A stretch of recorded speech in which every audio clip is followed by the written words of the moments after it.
Connaissez-vous tous les utilisateurs qui ont éveillé les pouvoirs de leurs fruits dans One Piece? C'est parti. C'est l'ancien empereur Kaido qui, en voyant Luffy en mode Gear 5, explique au mieux le phénomène. Kaido dira: ton corps et ton esprit ont rattrapé le niveau de tes pouvoirs et révélant leur nature absolument extravagante. Vous l'avez bien compris. Pour la majorité, éveiller les pouvoirs de son fruit fait passer l'utilisateur à un niveau supérieur, beaucoup plus dangereux et imprévisible. Le phénomène est rare mais si puissant que lorsqu'il se produit, les pouvoirs du fruit éveillé affectent non seulement l'utilisateur, mais aussi selon le type de fruit, son environnement, son physique, son comportement, donnant à l'utilisateur de nouvelles caractéristiques et techniques. Cependant, une chose est sûre, les utilisateurs inexpérimentés et ont éveillé il n'y a pas très longtemps les pouvoirs de leurs fruits sont victimes d'effets néfastes sur leur corps après cet état d'éveil. Car éveiller les pouvoirs d'un fruit ne veut pas dire les maîtriser. On commence notre liste bien évidemment par le Ito Ito no Mi, le Zoan mythique modèle Nika de Luffy. Ce dernier a éveillé les pouvoirs de son fruit pendant son combat contre Kaido, avec notamment l'apparition du Gear 5. Nous avons aussi pu apercevoir, il n'y a pas très longtemps, Rob Lucci nous montrer l'éveil des pouvoirs du Neko Neko no Mi modèle léopard de type Zoan, qui lui permet de se transformer en une forme hybride de léopard humain. On apprend aussi que son collègue du CP0 Kaku a aussi éveillé les pouvoirs de son fruit, le Ushi Ushi no Mi modèle girafe. On continue avec mon fruit préféré, celui de Law, qui nous a montré l'éveil de Lope Ope no Mi de type Paramecia pendant son combat contre Big Mom,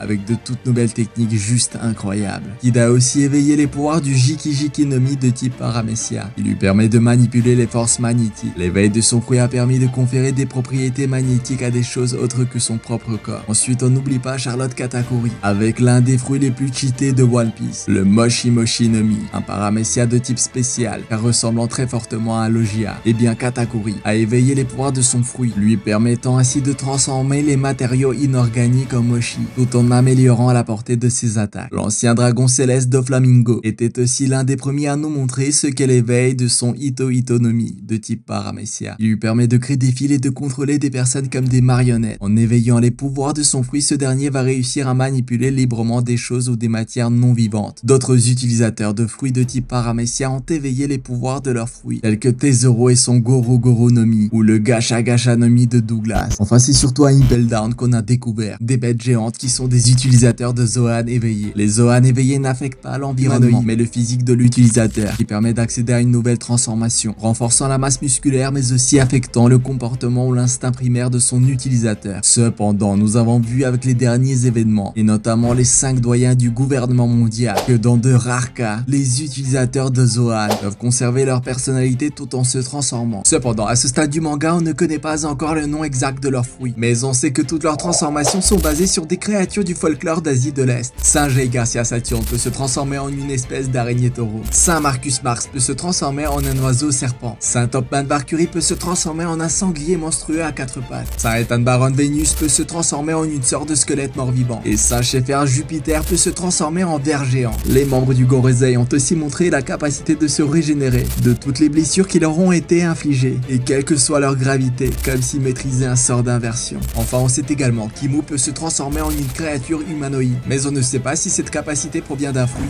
Autant vous dire que les utilisateurs qui ont éveillé les pouvoirs de leurs fruits sont nombreux. Cependant, comme dit un peu plus tôt dans la vidéo, la maîtrise de cet état d'éveil est une chose essentielle. Il faut du temps pour maîtriser pleinement les pouvoirs éveillés d'un fruit, et l'extrême fatigue dans laquelle est plongé Luffy après le Gear 5 nous prouve toute la dangerosité et tous les effets néfastes sur le corps de l'utilisateur lorsque cet état n'est pas maîtrisé. Enfin, en principe, chaque utilisateur peut éveiller les pouvoirs de son fruit, mais encore faut-il en être capable. Nous savons que dans One Piece, il y a aujourd'hui un total de 209 fruits du démon. Parmi ces fruits, 152 sont canons et 57 sont non canons. Si on enlève les personnages non canons, mais également les Zoan des gardiens de l'Impel Down, eh bien ce nombre se réduit à 13 personnes, parmi lesquelles les 5 doyens. Cependant, d'autres personnages peuvent éveiller leur pouvoir très prochainement, et puis il y a très certainement des personnages qui l'ont déjà fait, surtout lorsqu'on sait à quel point certains utilisateurs maîtrisent déjà les pouvoirs de leurs fruits. Par exemple, il y a très certainement plusieurs gars de la marine qui ont déjà atteint ce stade. En tout cas, merci d'avoir regardé la vidéo et surtout n'oublie pas de t'abonner pour ne pas manquer les prochaines vidéos. À plus.